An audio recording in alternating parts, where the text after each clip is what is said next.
Good afternoon, everybody. This is Bob Brooks, host of the Prudent Money Radio Show. Just got off today's program. Want to give you a little bit of a preview as to what you'll be hearing on the podcast. Today, we talked about the 10 things that you may not know about financial advisors and the financial advisor business. With this information, I think that you can make better decisions when it comes to maybe selecting a financial advisor or evaluating the relationship that you have today. Speaking of which, if you have any questions and or you want to know what I do for my clients, I'd love to talk to you further. You can go to info@prudentmoney.com, send an email in, we'll get right back with you. Or for general information, just go to prudentmoney.com. Keep the faith. So what does the financial service industry keep quiet? Today we're going to take a look. Stay tuned for Prudent Money.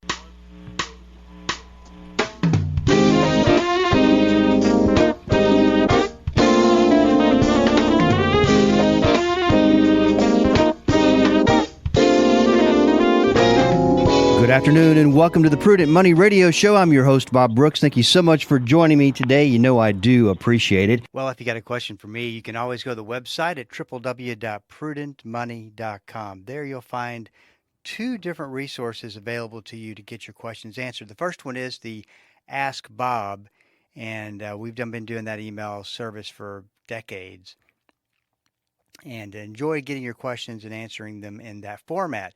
Now, sometimes that format is not quite enough to get the job done, so we need a little bit of maybe some phone time. So you can go to my calendar there. You'll see it on the page. Pick a time, and we'll set up a phone conference. There's no fees. There's no gotchas. There's no just another way to get information, all at the website, www.prudentmoney.com. I've been thinking quite a bit about the financial advisor community and its relationship to the consumer, to the investor, to the individual who wants to get a financial plan put together, who wants to get their finances organized, who wants to make sure that they're in the proper risk category. And the one thing that is pretty consistent with all this is the lack of knowledge and understanding that most people have when it comes to this particular industry. And it's somewhat of a problem because I'll tell you that I know a lot of incredibly genius men and women who will flat out tell you, I know nothing about money. Yet they are pulling off $1 million deals, doing breakthroughs in various areas of their professions, but the whole money thing just really has them confused. And so, to me, it makes sense to clear up that confusion. And of course, that is what we do at Prudent Money and have been for over 2 decades. Is talk about that other side of the story, what you don't know. Now, I want to make it clear that I am a part of that community, of the financial advisor community, and there are, as you might expect, like in any community, like in any industry, there's good people that are wanting to take care of people, and there are people who are wanting to sell a product. And then there's various standards of ethics that go along with that. That's the way it is in every single job, no matter what. You see the people who are money hungry and the focus on money, and the people who are focused on doing a good job for the client. So this is not to say that there's two things that I'm not trying to say. The first one, I'm not trying to say that the financial advisor community has it all wrong. I'm just saying there's another way to look at it, and depending on what your values are, depending on what's important to you, you would choose the right option now that you know all the options that fit your particular situation the best. I'm not saying that everybody's doing everything wrong and I'm the only one doing things right. Now, anything like that. I think that if you lined up 3 or 4 financial advisors in a room and had each explain what their theories are and how they feel about the future, when it comes down to 15 years later, you'll figure out who was right and who was wrong. Up until then, it's just an opinion. So it always kind of gives me a chuckle when I find someone who will be doing marketing on a commercial or a radio spot and talk about, they've got it all figured out. Nobody has it all figured out. So that's definitely something that you've that you've got to know. It's all an opinion. It's all and that's the thing with an opinion. It's almost it's tough to say to a person, if you really think about it, you're wrong. Your opinion is wrong.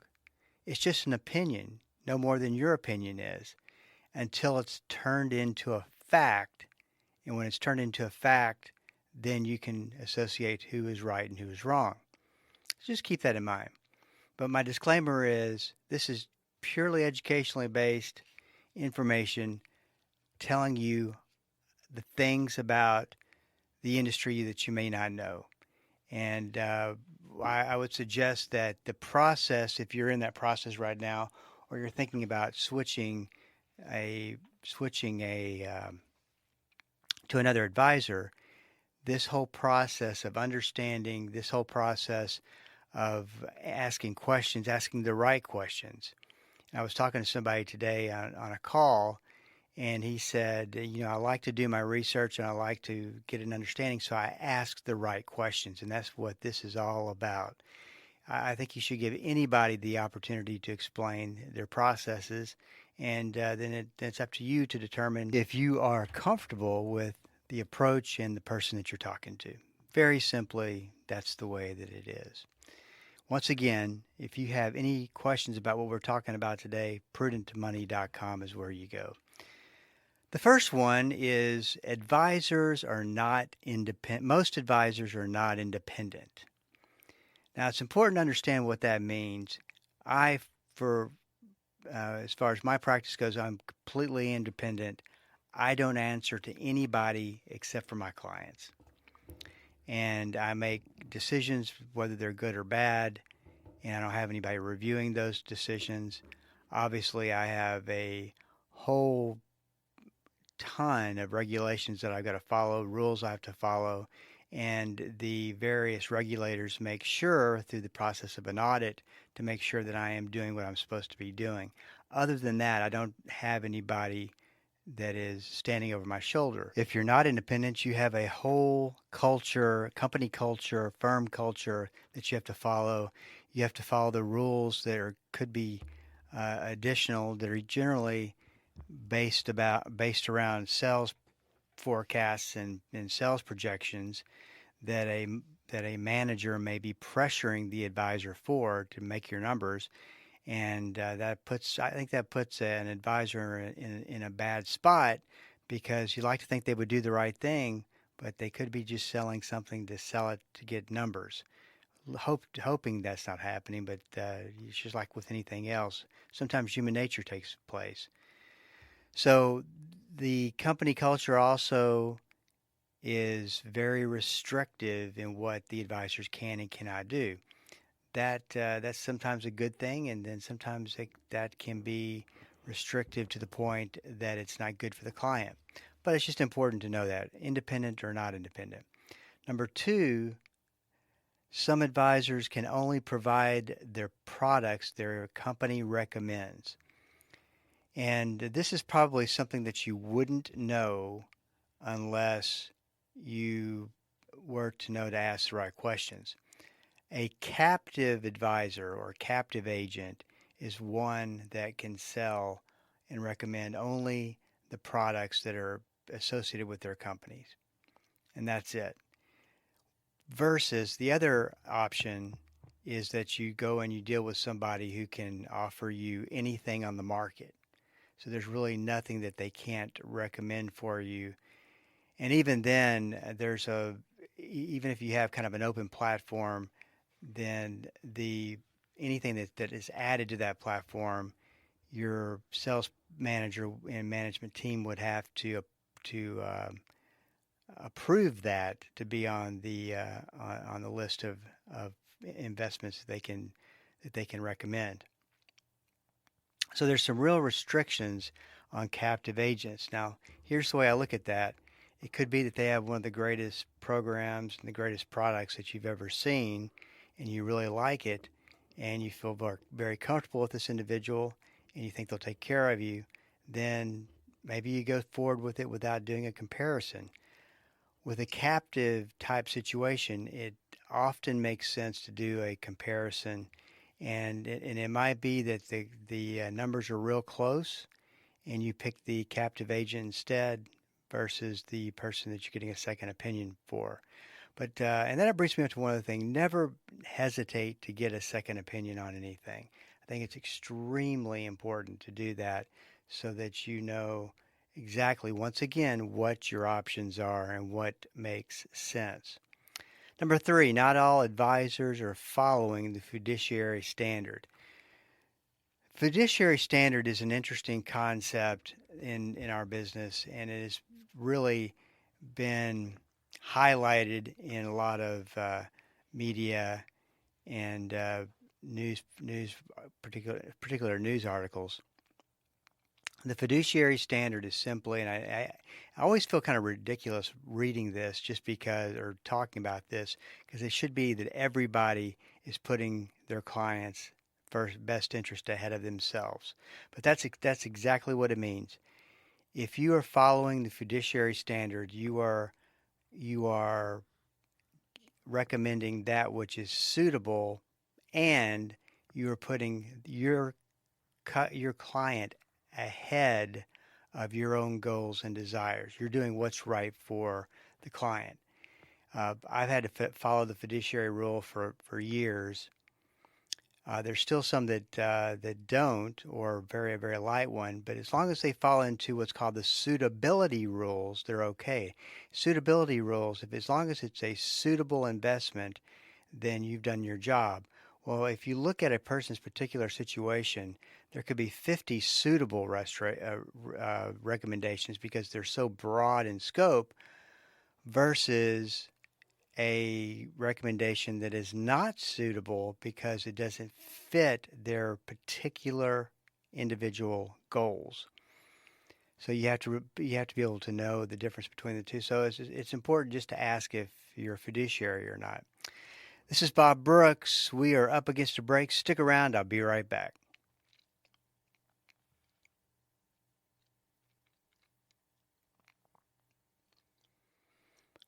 This is Bob Brooks, and you are listening to the Prudent Money Radio Show. Thank you so much for joining me today. You know I do appreciate it.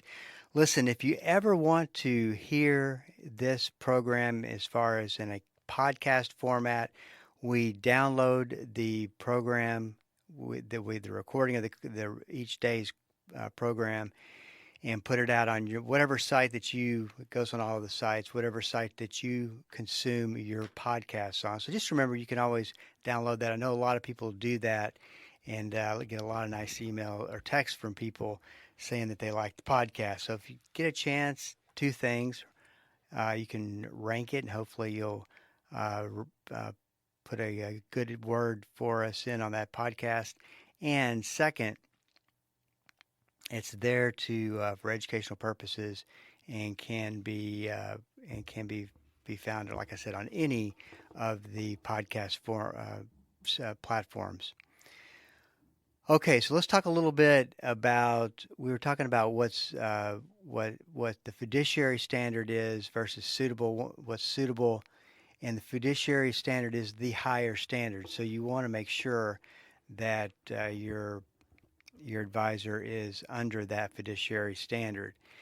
Now, what I'm starting to see, and I'm not really sure how I feel about this, because I don't think that the regulators ever meant for the fiduciary standard to be a marketing plus. But I'm starting to hear a lot of commercials and see a lot of commercials that talk about the bonus of being with them or being with that firm is they are a registered fiduciary, and they have to follow the highest care for their clients, the fiduciary standard.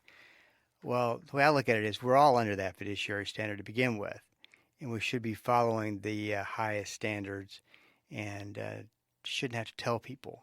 But that's just my thought. Number four, most managers don't support money management. Most sales managers in a typical brokerage company where you have your money, where you could have your money invested with a financial advisor, don't want their advisors managing money. There's too much liability with it. There's too much of a learning curve that most advisors don't have, and so they just don't want. And so it's kind of maybe against the rules because they're not allowing them to move money around. So if your advisor is telling you that they're managing money or they're going or that they do manage money, ask them to define that because managing money is a process that is a daily process that is all about making sure that the investments that you are invested in are still a good place for your money to be and that it's suitable.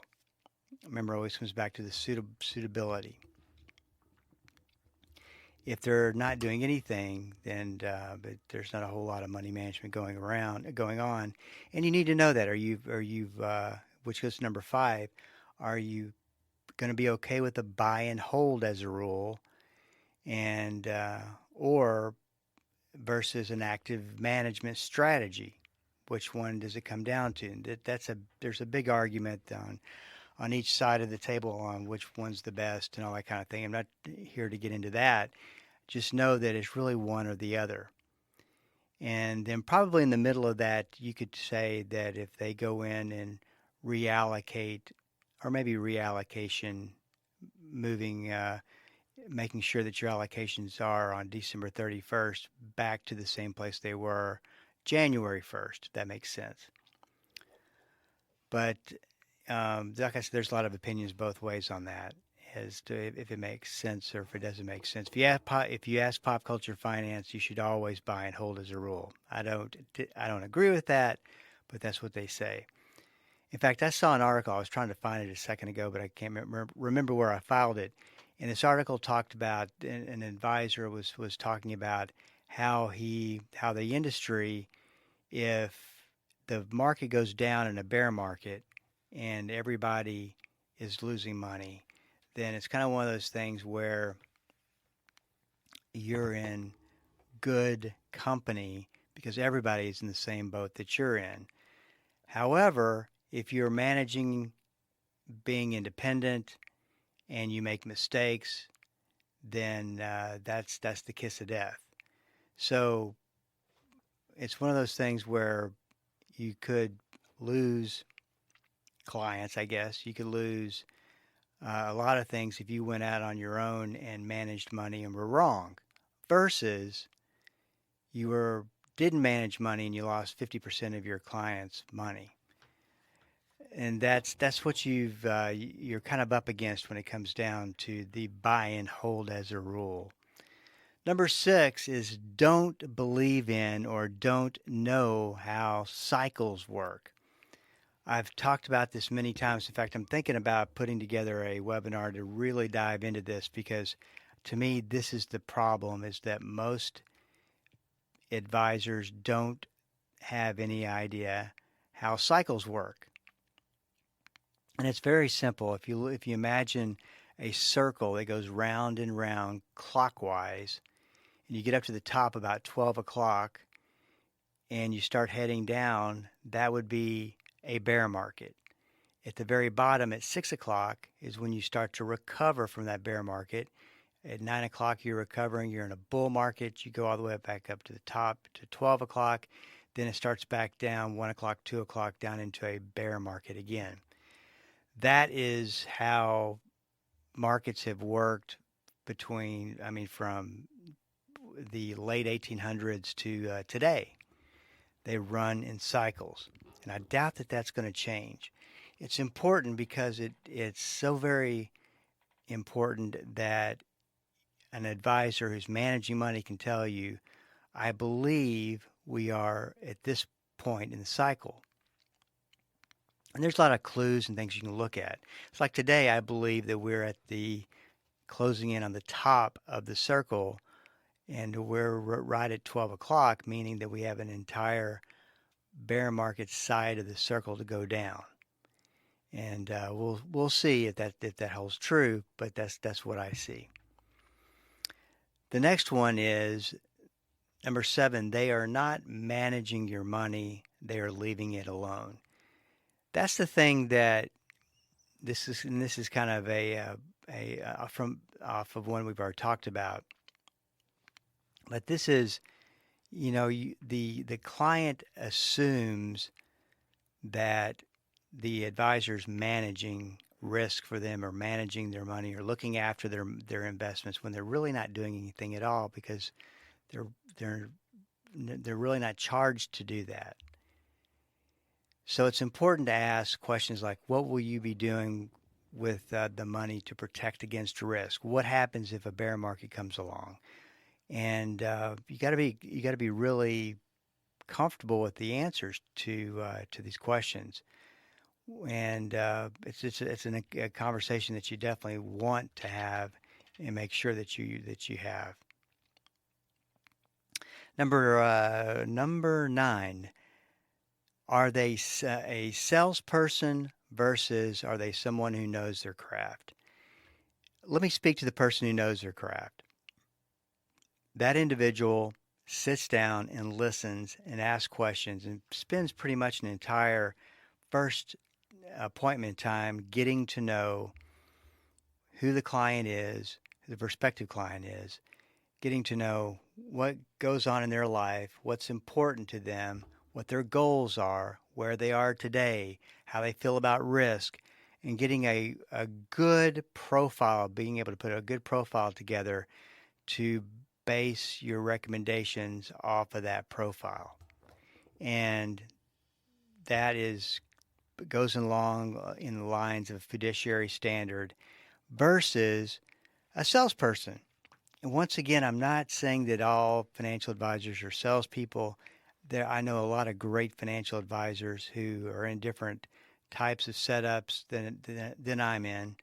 That doesn't make them right or wrong or good or bad. And they take care of their clients. And that's all that really matters, is that you are taking care of your clients and doing the right things by your clients.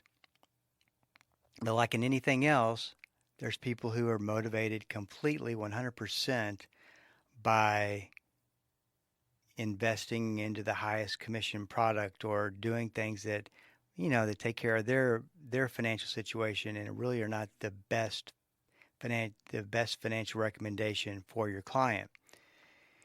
A salesperson who's in a sales process will look at first no different than your person who wants to be a counselor first and not a salesperson at all.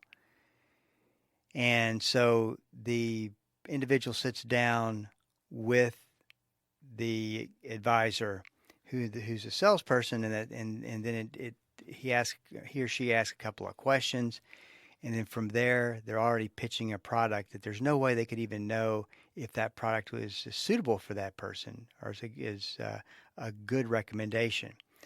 So there'll be someone who rushes the process and does everything they can to get through it and sell you, and then the pressure starts and all that kind of thing. I would suggest if you are talking to somebody that's doing that, just get up and walk out, because you definitely don't deserve that type of treatment. Number 10, real quick, is if you need to make sure if an advisor calls you and they want to move money and there's expenses involved, that it makes sense and it's not just a parallel move in order to generate commissions. That's very important as well. Well, if you got any questions about any of this, you can always go to prudentmoney.com, send a question in, and I will give you more clarification or better understanding of what we were talking about. I know there was a lot to cover today, but I'm always available for questions at prudentmoney.com. And you can get a lot of good information there as well. This is Bob Brooks. If you got a question for me, please go to the website at prudentmoney.com and send it in, because we are all out of time. Till we do meet again next time. Keep the faith and have a great rest of the day.